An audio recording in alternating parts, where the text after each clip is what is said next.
Example ಎಲ್ರಿಗೂ ಗೊತ್ತಿದೆ, ಒಂದು ಬಿಗ್ಗೆಸ್ಟ್ ಶೋ ರನ್ ಆಯಿತು, ಈಗ ಕಂಪ್ಲೀಟ್ ಆಯ್ತಲ್ವಾ, ಬಿಗ್ ಬಾಸ್. ಓಕೆ, ಅದರಲ್ಲಿ ಎಲ್ಲ ಕಂಟೆಸ್ಟೆಂಟ್ಸು ಜಾಸ್ತಿ ಹೇಳೋದೇನು ಗೊತ್ತಾ, ಜನ ನೋಡ್ತಿರ್ತಾರೆ, ಜನ ನಿರ್ಧಾರ ಮಾಡ್ತಾರೆ ಅಂತ. ಬರೀ ಬಿಗ್ ಬಾಸ್ ಮನೆಯಲ್ಲಿ ಜನ ಪ್ರಕಾರ ಅಟ್ಲೀಸ್ಟ್ ಸಮಾಜ ನಮ್ಮನ್ನು ನೋಡ್ತಾ ಇದೆ ಅನ್ನೋ ಒಂದು ಚಿಕ್ಕ ಅವೇರ್ನೆಸ್ ಇರೋದಕ್ಕೇ ಇವತ್ತು ಎಷ್ಟೊಂದು ಅಪರಾಧಗಳು ನಡೀತಾ ಇಲ್ಲ ಅಂದಿದ್ರೆ ಎಷ್ಟು ಪ್ರಾಬ್ಲಮ್ ಆಗಿರ್ತಾ ಇತ್ತು. ಈ ಒಂದು ಸ್ವಲ್ಪನೂ ಇಲ್ಲ ಅಂದರೆ ಏನಾಗ್ತಿತ್ತು ಇವತ್ತು ನಮ್ಮ ಸಮಾಜ.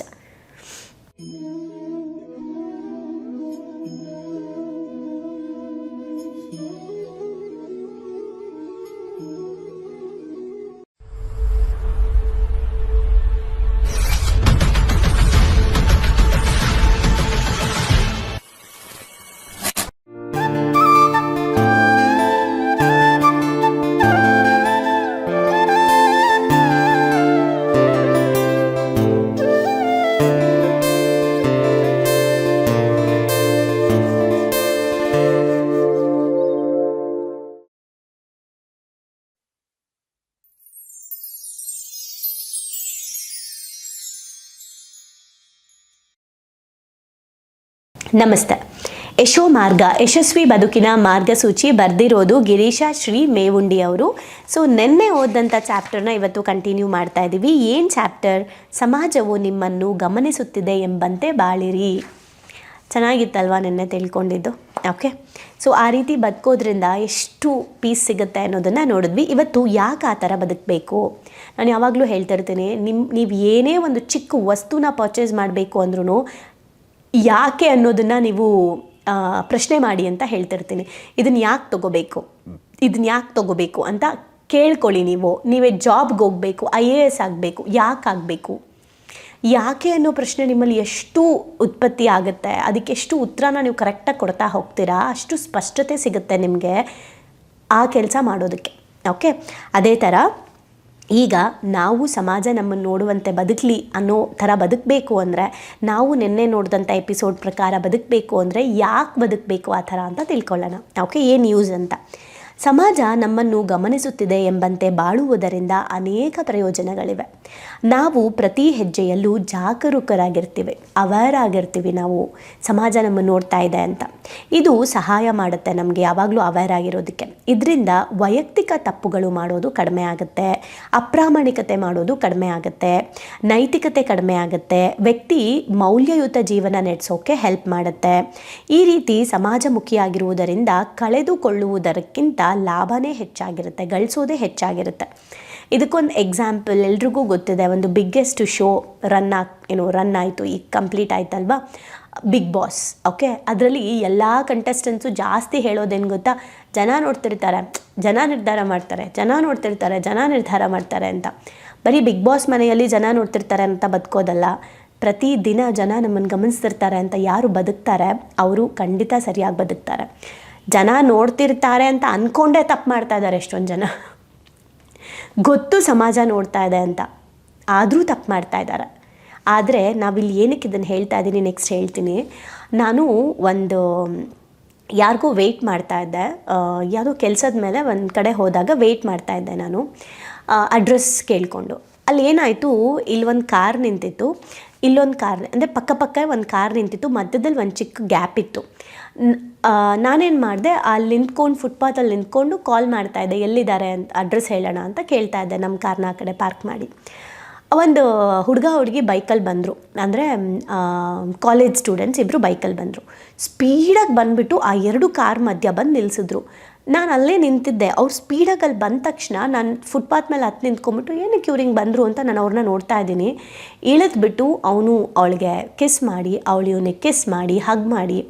ಸೊ ಅಲ್ಲಿ ನಾನು ನಿಂತಿದ್ದೀನಿ, ನನಗೊಂದು ಸ್ವಲ್ಪ ಮರ್ಯಾದೆ ಬೇಡವಾ? ಓಕೆ, ಅಂದರೆ ನನಗೊಂದು ಸ್ವಲ್ಪ ಮರ್ಯಾದೆ ಇನ್ ದ ಸೆನ್ಸ್, ಸಮಾಜಕ್ಕೆ ಭಯನೇ ಇಲ್ಲ, ಇಲ್ಲಿ ಯಾರೋ ನಿಂತಿದ್ದಾರೆ, ಇದು ರೋಡು ಅಂತಲೂ ಇಲ್ಲ, ಆ ಎರಡು ಕಾರ್ ಇದೆ, ಅದ್ರ ಮಧ್ಯದಲ್ಲಿ ಬಂದು ಆ ರೀತಿ ಬಿಹೇವ್ ಮಾಡ್ತಾ ಇದ್ದಾರೆ ಅಂದರೆ ಜಸ್ಟ್ ಥಿಂಕ್, ಅವರಿಗೆ ಸಮಾಜದ ಬಗ್ಗೆ ಏನು ಕಾಳಜಿ ಇದೆ, ಇವ್ರು ಸಮಾಜಕ್ಕೆ ಏನು ಕೊಡ್ತಾರೆ? ನಾನು ಹೇಳೋದು, ಅವ್ರು ಮಾಡೋದು ತಪ್ಪು ಸರಿ, ನಾನು ಅದ್ರ ಬಗ್ಗೆ ಕಮೆಂಟ್ ಮಾಡಲ್ಲ. ಓಕೆ, ಬಟ್ ಸಮಾಜದಲ್ಲಿ ಮಾಡಬೇಕಾಗಿರೋ ರೀತಿ, ಮನೆಗೆ ಹೋಗಲಿ, ಎಲ್ಲಾದರೂ ಹೋಗಲಿ, ಸೊ ನಾವು ತುಂಬ ನೋಡಿದ್ದೀವಿ ಅಲ್ವಾ, ರೋಡ್ ಸೈಡಲ್ಲಿ ನಿಂತ್ಕೊಂಡು ಪೊಲೀಸವ್ರು ಅರೆಸ್ಟ್ ಮಾಡಿದ್ದಾರೆ ಎಷ್ಟೊಂದು ಜನನ. ಡ್ರಿಂಕ್ಸ್ ಮಾಡ್ತಾರಾ? ಸೊ ಅಲ್ಲಿ ಹೋಗಿ ಕುಡಿಲಿ, ಮನೆಗೆ ಹೋಗಿ ಕುಡಿಲಿ, ಕುಡಿದು ಡ್ರೈವ್ ಮಾಡಬೇಡಿ ಅಂತ ಯಾಕೆ ಹೇಳೋದು? ಸಮಾಜಕ್ಕೆ ತೊಂದರೆ ಕೊಡಬೇಡಿ ಅಂತ. ಕುಡಿದ್ಬಿಟ್ಟು ಏನು ರೋಡಲ್ಲಿ ಹೇಗೆ ಬೇಕಾಗಿ ತೂರಾಡ್ಕೊಂಡು ಹೋಗಬೇಡಿ, ಬಿಕಾಸ್ ನಿಮಗೂ ತೊಂದರೆ ಆಗುತ್ತೆ, ಸಮಾಜಕ್ಕೂ ಒಂದು ಭಯ ಕ್ರಿಯೇಟ್ ಆಗುತ್ತೆ. ಯಾಕೆ ಸಮಾಜ ಇದೆಲ್ಲ ಮಾಡ್ತಾ ಇರೋದು ಅಂದರೆ, ಸಮಾಜಕ್ಕೆ ನಮಗೊಂದು ಅವೇರ್ನೆಸ್ ಇರಬೇಕು. ಅದು ಇಲ್ಲದೇ ಬದುಕ್ತಾ ಇರೋರು ಯಾವ ಥರ ಬದುಕನ್ನ ಬದುಕ್ಬೋದು, ಅವರಲ್ಲಿ ಒಂದು ಅವ್ರ ಲೈಫ್ ಅವ್ರಿಗೆ ಥ್ಯಾಂಕ್ಸ್ ಹೇಳಲ್ಲ. ನಾನು ಹಿಂಗೆ ಹೇಳ್ತಾ ಇದ್ದೀನಿ ಅಂತ ತಪ್ಪು ತಿಳ್ಕೊಬೇಡಿ. ಸತ್ಯ ಇದ್ದರೆ ಸ್ವಲ್ಪ ಯೋಚನೆ ಮಾಡೋಣ, ಗಮನಿಸಿ. ನಾನು ಯಾವುದು ತಪ್ಪು ಅಂತ ಹೇಳಲ್ಲ, ಮಾಡ್ತಾ ಇರೋ ತಪ್ಪು ಅಂತ ಹೇಳಲ್ಲ. ಬಟ್ ಎಲ್ಲಿ ಮಾಡ್ತಾಯಿದ್ದೀವಿ, ಹೇಗೆ ಮಾಡ್ತಾಯಿದ್ದೀವಿ, ಏನು ತೊಂದರೆ ಮಾಡಿ ಮಾಡ್ತಾಯಿದ್ದೀವಿ ಅನ್ನೋದನ್ನು ಯೋಚನೆ ಮಾಡಬೇಕಾಗತ್ತೆ ಅಲ್ವಾ. ಸೊ ನೀವೇನಾದರೂ ಈ ಥರ ತಪ್ಪುಗಳನ್ನ ಮಾಡ್ತಾಯಿದ್ರೆ ಎಲ್ಲಿ ಬೇಕಲ್ಲಿ ಟಾಯ್ಲೆಟ್ಗೆ ಹೋಗೋದು. ಮಕ್ಕಳು ಅರ್ಜೆಂಟ್ ಆಗಿರುತ್ತೆ, ಏನೂ ಮಾಡೋಕ್ಕಾಗಲ್ಲ, ಸೈಡಲ್ಲಿ ಕೂಡ್ಸೋಣ, ಓಕೆ. ಅಥವಾ ಜರ್ನಿ ಮಾಡ್ತಾ ಇರ್ತೀವಿ, ಲಾಂಗ್ ಜರ್ನಿ ಮಾಡ್ತಾ ಇರ್ತೀವಿ, ಸೊ ಅರ್ಜೆಂಟ್ ಆಗುತ್ತೆ, ಸೊ ಎಲ್ಲೋ ಒಂದು ಮರದ ಸೈಡಲ್ಲಿ ಹೋಗಿ ಬರ್ತಾರೆ, ಓಕೆ. ಬಟ್ ರೋಡಲ್ಲಿ ಓಡಾಡ್ತಾ ಇರ್ತಾರೆ, ಅಲ್ಲೇ ಒಂದು ಪಬ್ಲಿಕ್ ಟಾಯ್ಲೆಟ್ ಇರುತ್ತೆ, ಅಲ್ಲಿಗೆ ಹೋಗಿ ಟಾಯ್ಲೆಟ್ ಮಾಡಲ್ಲ, ರೋಡಲ್ಲಿ ನಿಂತ್ಕೊಂಡು ಟಾಯ್ಲೆಟ್ ಮಾಡ್ತಾ ಇರ್ತಾರೆ, ಅಲ್ಲಿ ಹೆಂಗಸರು ಮಕ್ಕಳೆಲ್ಲ ಓಡಾಡ್ತಾ ಇರ್ತಾರೆ. ನಾನು ಯಾವುದೂ ಸರಿ ತಪ್ಪು ಅಂತ ಕಮೆಂಟ್ ಮಾಡಲ್ಲ, ಜಡ್ಜ್ ಮಾಡಲ್ಲ. ಬಟ್ ಸಮಾಜಕ್ಕೆ ಹೇಗಾಗ್ಬೋದು, ಅದನ್ನು ನೋಡಿದಂಥ ಕೆಲವು ಸೆನ್ಸಿಟಿವ್ ಮನಸ್ಸಿರೋರ್ಗೆ ಅದು ಏನು ಎಫೆಕ್ಟ್ ಆಗ್ಬೋದು, ಆ್ಯಂಡ್ ಇದೆಲ್ಲ ಏನು ವ್ಯಕ್ತಿತ್ವನ ಕ್ರಿಯೇಟ್ ಮಾಡುತ್ತೆ ಅಲ್ವಾ. ಸೊ ನಾವು ನೋಡಿರ್ಬೋದು, ಕಾರ್ ಡ್ರೈವ್ ಮಾಡಿಕೊಂಡು, ಯಾಕೆ ಡ್ರೈವ್ ಸ್ಲೋ ಅಂತ ಹೇಳೋದು, ಆಕ್ಸಿಡೆಂಟ್ ಆಗುತ್ತೆ ಅನ್ನೋ ಕಾರಣಕ್ಕೆ ಹೌದು. ಆದರೆ ಒಂದು ಸಮಾಜಕ್ಕೆ ಭಯ ಕ್ರಿಯೇಟ್ ಮಾಡೋದು. ಆ್ಯಂಡ್ ಇನ್ನೊಂದು, ನಾನು ಸ್ಕೂಲಲ್ಲಿದ್ದಾಗ ನನಗೆ ಪರಿಚಯ ಇರೋ ಅಂಥ ಅಣ್ಣ, ನಮ್ಮ ಪಕ್ಕದ ಮನೆ ಅಣ್ಣನೇ, ಓಕೆ, ಪ್ರತಾಪಣ್ಣ ಅಂತ. ಅವ್ರ ಗಾಡಿಗೆ ಒಂದು ಹಾರನ್ ಫಿಕ್ಸ್ ಮಾಡ್ಕೊಂಡಿದ್ರು. ಯಾವ ಥರ ಅಂದರೆ, ನಾಯಿ ಸಡನ್ನಾಗಿ ಹತ್ತಿರ ಬಂದಾಗ ಕಚ್ಚತ್ತಲ್ವ, ಆ ಥರ ಸೌಂಡನ್ನ ಆ ಒಂದು ಹಾರನ್ ಫಿಕ್ಸ್ ಮಾಡ್ಕೊಂಡಿದ್ರು ಅವರ ಒಂದು ಟೂ ವೀಲರ್ಗೆ. ನಾವೆಲ್ಲ ಆಟಾಡ್ತಾ ಇದ್ದೀವಿ, ಅಣ್ಣ ಗಾಡೀಲಿ ಸ್ಪೀಡಾಗಿ ಬಂದುಬಿಟ್ಟು ಹಾರನ್ ನೋಡಿದ್ರು, ಒಬ್ಬರು ಆಂಟಿ ಎದ್ರುಕೊಂಡು ಬಿದ್ದೋದ್ರು. ಸೊ ಈ ಥರದ ಒಂದು ಸಮಾಜಕ್ಕೆ ಹಿಂಗೆ ಹೆದರಿಸ್ತಾ ಇದ್ದೀವಿ. ಅಂದರೆ ಅಣ್ಣಂಗೆ ಅವಾಗ ಗೊತ್ತಿರಲಿಲ್ಲ, ಮಾಡಿದ್ರು, ಅದಾದಮೇಲೆ ಅವ್ರ ಅಪ್ಪನೇ ಬಾರಿಸಿದ್ರು, ಇಮಿಡಿಯೇಟ್ ಕರ್ಕೊಂಡೋಗಿ ಅದನ್ನು ಬಂದು ಬೈದು, ಇನ್ನೊಂದು ಸಲ ಹಿಂಗೆ ಮಾಡಿದ್ರೆ ಅಂತೆಲ್ಲ. ಆಮೇಲೆ ನಮ್ಮಪ್ಪನೂ ಎಲ್ಲ ಕ್ಲೋಸ್ ಇದ್ವಿ, ಎಲ್ಲ ಬೈದರು.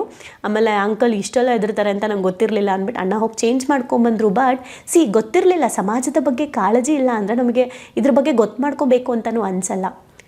ಸೊ ದಯವಿಟ್ಟು ಈ ಹೆಂಗೆ ಅಂದರೆ, ಕಸ ಎಸೆಯೋದ್ರಿಂದ ಹಿಡಿದು, ಎಲ್ಲಿ ಬೇಕಲ್ಲಿ ಉಗ್ಯೋದ್ರಿಂದ ಹಿಡಿದು, ಹೇಗೆ ಬೇಕಾಗಿ ಬಿಹೇವ್ ಮಾಡೋದ್ರಿಂದ ಹಿಡಿದು, ಎಲ್ಲದರಲ್ಲೂ ಹೇಗೆ ಒಂದು ಕಾರ್ ಡೋರ್ ಇಳಿಬೇಕಾದ್ರೆ ಅಟ್ಲೀಸ್ಟ್ ಈ ಕಡೆಯಿಂದ ಯಾರಾದರೂ ಬರ್ತಾ ಇದ್ದಾರೆ, ಆ ಕಡೆಯಿಂದ ಯಾರಾದರೂ ಬರ್ತಾ ಇದ್ದಾರೆ, ನನ್ನ ಕಾರ್ ಡೋರ್ ತೆಗೆದ್ರೆ ಯಾರಿಗೂ ತೊಂದರೆ ಆಗಲ್ವಾ ಅಂತ ನೋಡಿ ನಾವು ಇಳಿಬೇಕು. ಎಷ್ಟು ಜಾಗರೂಕವಾಗಿ ಬದುಕಬೇಕು, ಜನ ಇದ್ದಾರೆ ಅನ್ನೋ ಒಂದು ಆಲೋಚನೆ. ಇಲ್ಲಿ ಹೇಳ್ತಾ ಇರೋದು, ಸಮಾಜ ನಮ್ಮನ್ನು ನೋಡ್ತಾ ಇದೆ ಅನ್ನೋಂಗಾದರೂ ಬದುಕಿ, ಆವಾಗ ಸರಿಯಾಗಾದರೂ ಬದುಕ್ತೀರಾ ಅಂತ. ತಪ್ಪಾಗಿ ಬದುಕ್ತಾ ಇರೋರು ಸರಿಯಾಗಿ ಬದುಕೋದಕ್ಕೆ ಸಮಾಜ ನಮ್ಮನ್ನು ಗಮನಿಸ್ತಾ ಇದೆ ಅಂತ ಬದುಕಬೇಕಾಗಿದೆ. ಹಾಗೆ ಈ ಥರ ಬದುಕೋದ್ರಿಂದ ಏನೆಲ್ಲ ಉಪಯೋಗ ಆಗುತ್ತೆ, ಪರಿಸರದಲ್ಲಿ ಸ್ನೇಹದ ಒಂದು ವಾತಾವರಣ ಕ್ರಿಯೇಟ್ ಆಗುತ್ತೆ, ಪರಸ್ಪರ ಸಂವಹನ ಕಮ್ಯುನಿಕೇಷನ್ ಚೆನ್ನಾಗಿ ಬಿಲ್ಡ್ ಆಗುತ್ತೆ, ಸೌಹಾರ್ದ ಕ್ರಿಯೇಟ್ ಆಗುತ್ತೆ, ಪ್ರೀತಿ ವಿಶ್ವಾಸಗಳು ಕ್ರಿಯೇಟ್ ಆಗುತ್ತೆ, ಉತ್ತಮ ಸಂಬಂಧಗಳು ಬೆಳೆಯುತ್ತೆ, ಸಮಾಜದಲ್ಲಿ ಅಶಾಂತಿ, ಅಸಮಾನತೆ, ಸಂಘರ್ಷಗಳು ಕಡಿಮೆ ಆಗುತ್ತೆ, ಕಳ್ತನಗಳು ಕಡಿಮೆ ಆಗುತ್ತೆ. ನನ್ನ ಪ್ರಕಾರ ಅಟ್ಲೀಸ್ಟ್ ಸಮಾಜ ನಮ್ಮನ್ನು ನೋಡ್ತಾ ಇದೆ ಅನ್ನೋ ಒಂದು ಚಿಕ್ಕ ಅವೇರ್ನೆಸ್ ಇರೋದಕ್ಕೇ ಇವತ್ತು ಎಷ್ಟೊಂದು ಅಪರಾಧಗಳು ನಡೀತಾ ಇಲ್ಲ ಅಂದಿದ್ರೆ ಎಷ್ಟು ಪ್ರಾಬ್ಲಮ್ ಆಗಿರ್ತಾ ಇತ್ತು. ಈ ಒಂದು ಸ್ವಲ್ಪನೂ ಇಲ್ಲ ಅಂದರೆ ಏನಾಗ್ತಿತ್ತು ಇವತ್ತು ನಮ್ಮ ಸಮಾಜ. ಕಾನೂನು ಅಂತ ಮಾಡಿರೋದು ಯಾಕೆ, ಸಮಾಜಕ್ಕೆ ಎದುರದೇ ಇರೋರು ಅಟ್ಲೀಸ್ಟ್ ಕಾನೂನಿಗೆ ಎದುರಲಿ ಅಂತ. ಸಮಾಜಕ್ಕೆ ಎದುರೋರು ಕಾನೂನಿಗೆ ಎದುರೋ ಅವಶ್ಯಕತೆ ಇಲ್ಲ. ಯಾರು ಸಮಾಜಕ್ಕೆ ಏನೂ ತೊಂದರೆ ಆಗದೆ ಇರೋ ಥರ ಸಮಾಜ ನಮ್ಮನ್ನು ನೋಡ್ತಾ ಇದೆ ಅಂತ ಬದುಕ್ತಾರೆ, ಅವರು ಕಾನೂನು ಅಡಿಯಲ್ಲಿ ಯಾವ ಪ್ರಾಬ್ಲಮ್ಗೂ ಸಿಗಾಕ್ಕೊಳ್ಳಲ್ಲ. ಯಾರು ಸಮಾಜದ ಬಗ್ಗೆ ಕಾಳಜಿ ತಗೋತಾರೆ ಅವ್ರಿಗೆ ಯಾವುದು ಪ್ರಾಬ್ಲಮ್ಸ್ಗಳಾಗಲ್ಲ. ಯಾಕಂದರೆ ಅವರು ಕರೆಕ್ಟಾಗೇ ಮಾಡ್ತಿರ್ತಾರೆ, ಬಿಕಾಸ್ ಸಮಾಜ ನಮ್ಮನ್ನು ನೋಡ್ತಾ ಇದೆ ಅಂತ. ಬೇರೆಯವರು ಹೆಂಗೆ ನೋಡ್ತಾರೆ ಹಂಗೆ ನಾವ್ಯಾಕೆ ಬದುಕಬೇಕು ಅಲ್ಲ, ನಾವು ಒಳ್ಳೆ ರೀತಿಯಲ್ಲಿ ಬದುಕ್ತಾ ಇದ್ದು, ಸರಿಯಾದ ರೀತಿಯಲ್ಲಿ ಬದುಕ್ತಾ ಇದ್ದು, ಯಾರಿಗೂ ತೊಂದರೆ ಮಾಡದೆ ಬದುಕ್ತಾ ಇದ್ದೀವಿ ಅಂದರೆ ಖಂಡಿತ ನಾವು ಸಮಾಜಕ್ಕೆ ಹೆದರೋ ಅವಶ್ಯಕತೆ ಇಲ್ಲ. ಆದರೆ ನಾವು ಸಮಾಜಕ್ಕೆ ಹಾನಿ ಮಾಡ್ತಾ ಇದ್ದೀವಿ, ಇನ್ನೊಬ್ಬರ ಜೀವನಕ್ಕೆ ಪ್ರಾಬ್ಲಮ್ ಮಾಡ್ತಾ ಇದ್ದೀವಿ ಅಂದರೆ ಸ್ವಲ್ಪನಾದ್ರು ನಾವು ಗಮನಿಸಬೇಕು. ಅಟ್ಲೀಸ್ಟ್ ಸೊಸೈಟಿ ನಮ್ಮನ್ನು ನೋಡ್ತಾ ಇದೆ ಅಂತ. ಸೊಸೈಟಿ ನಮ್ಮನ್ನು ನೋಡ್ತಾ ಇದೆ ಅಂತ ಬದುಕಿಬಿಟ್ರೆ, ಜನ ಏನಂತಾರೆ ಅಂತ ಬದುಕಿಬಿಟ್ರೆ ಬದುಕೋಕ್ಕಾಗತ್ತಾ ಅಂತ ಕೇಳ್ತೀವಿ. ನಾನು ಹೇಳ್ತಾ ಇರೋದು ನೆಗೆಟಿವ್ ಏನು ಹೇಳ್ತಾರೆ ವ್ಯೂವಲ್ಲಿ ನೋಡಬೇಡಿ. ಆ ಒಂದು ಏನು ಹೇಳ್ತಾರೆ, ಜನ ನಮ್ಮನ್ನು ನೋಡ್ತಾ ಇದ್ದಾರೆ ಅಂಥೇಳಿ ಕೆಲವರು ಮಕ್ಳುಗಳು ವಾದ ಮಾಡ್ತಾರೆ, ಅವ್ರು ಇವ್ರು ಹಂಗೆ ಅಂದ್ಕೊಳ್ತಾರೆ ಅಂತ ನಾವು ಇರೋಕ್ಕಾಗಲ್ಲ ಅಂತ. ನೀವು ಸರಿಯಾಗಿದ್ದರೆ ಯಾರೇನು ಅಂದ್ಕೊಳ್ತಾರೆ ಪರವಾಗಿಲ್ಲ, ಬಟ್ ನಿಮ್ಮಿಂದ ತೊಂದರೆ ಆಗ್ತಾ ಇದೆ ಅಂದರೆ ಸ್ವಲ್ಪ ಯೋಚನೆ ಮಾಡಬೇಕಾಗತ್ತೆ. ಇದಕ್ಕೆ ಸಂಪ್ರದಾಯಗಳು, ಪದ್ಧತಿಗಳು ಎಲ್ಲನೂ ಬಂದಿರೋದು.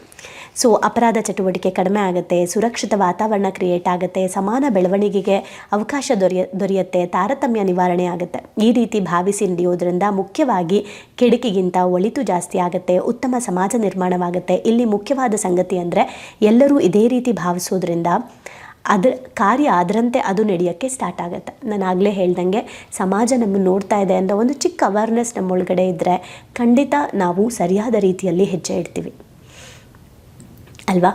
ಇಲ್ಲ ಅಂದರೆ ಕಾನೂನು, ಇವತ್ತು CC ಕ್ಯಾಮ್ರಾಗಳು ಯಾಕೆ ಬಂದಿದೆ, ಯಾಕೆ ಕಾನೂನು ವ್ಯವಸ್ಥೆ ಬಂದಿದೆ ಅಂದರೆ ಸಮಾಜಕ್ಕೂ ಹೆದರ್ತಾ ಇಲ್ಲ ಅಲ್ಲ, ಅದಕ್ಕೋಸ್ಕರ. ಸೊ ಸಮಾಜದಲ್ಲಿ ನಾವು ಜನ ನೋಡ್ತಾರೆ, ಜನ ಇದ್ದಾರೆ ಅನ್ನೋ ಒಂದು ಯೋಚನೆಯಿಂದ ಅಟ್ಲೀಸ್ಟ್ ನಾವು ಸರಿಯಾಗಿ ಬದುಕೋಕೆ ಹೆಲ್ಪ್ ಆಗುತ್ತೆ ಅಂತ ಇದನ್ನು ಪಾಸಿಟಿವ್ ವ್ಯೂ ಪಾಯಿಂಟಲ್ಲಿ ನೋಡಿ.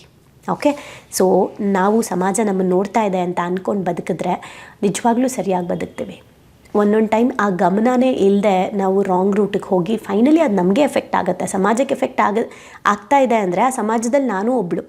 ಸೊ ಅದು ಫೈನಲಿ ನನಗೂ ಎಫೆಕ್ಟ್ ಆಗುತ್ತೆ. ಅದೇ ಸಮಾಜದಲ್ಲಿ ನನ್ನ ಕುಟುಂಬನೂ ಇದೆ, ಅದು ಫೈನಲಿ ನನ್ನ ಕುಟುಂಬಕ್ಕೂ ಎಫೆಕ್ಟ್ ಆಗುತ್ತೆ. ವಿಚಾರ ಹೇಳ್ತಾ ಹೋದರೆ ತುಂಬ ಇದೆ, ಬಟ್ ಅರ್ಥ ಮಾಡ್ಕೊಳ್ಳಿ. ಸೂಕ್ಷ್ಮ ವಿಚಾರ ಅರ್ಥ ಮಾಡಿಕೊಂಡೆ ಅಂತ ಸುಮ್ಮನೆ ಇರಬೇಡಿ, ಅದು ನಿಜವಾಗ್ಲೂ ಬೆಟರ್ ಅಲ್ವಾ. ಸೊ ಶೇರ್ ಮಾಡಿ, ತುಂಬ ಜನಕ್ಕೆ ಶೇರ್ ಮಾಡಿ, ಕಮೆಂಟ್ ಮಾಡಿ, ಲೈಕ್ ಮಾಡಿ. ಆ್ಯಂಡ್ ನಾಲೆಜ್ ತುಂಬ ಇಂಪಾರ್ಟೆಂಟ್ ಲೈಫಲ್ಲಿ. ಸೊ ಸಮಾಜ ನಮ್ಮನ್ನು ನೋಡ್ತಾ ಇದೆ ಅಂತ ಬದುಕೋಣ. ಇದು ಹೊಸ ರೀತಿಯಾದಂಥ ಒಂದು ವ್ಯೂ ಪಾಯಿಂಟ್ ಸಿಕ್ಕಿದೆ ಅಲ್ವಾ. ಏನು ಅರ್ಥ ಆಯಿತು ನಿಮಗೆ? ಯಾವುದಾದ್ರೂ ಎಕ್ಸ್ಪೀರಿಯನ್ಸ್ ಆಗಿದೆಯಾ? ನೀವು ಮಾಡೋ ತಪ್ಪು ಸಮಾಜ ನೋಡ್ತಾ ಇದೆ ಅಂತ ಹೇಳಿ ಆ ತಪ್ಪನ್ನ ಮಾಡದೇ ಇರೋದು ಉಂಟಾ? ಈ ಥರದ್ದು ಏನಾದರೂ ಎಕ್ಸ್ಪೀರಿಯನ್ಸ್ ಆಗಿದ್ದರೆ, ಕಮೆಂಟ್ ಮಾಡೋ ಅಂಥದ್ದಿದ್ದರೆ ಕಮೆಂಟ್ ಮಾಡಿ. ಸೊ ನಿಮ್ಮ ಅನುಭವಗಳನ್ನು ಶೇರ್ ಮಾಡಿ. Thank you.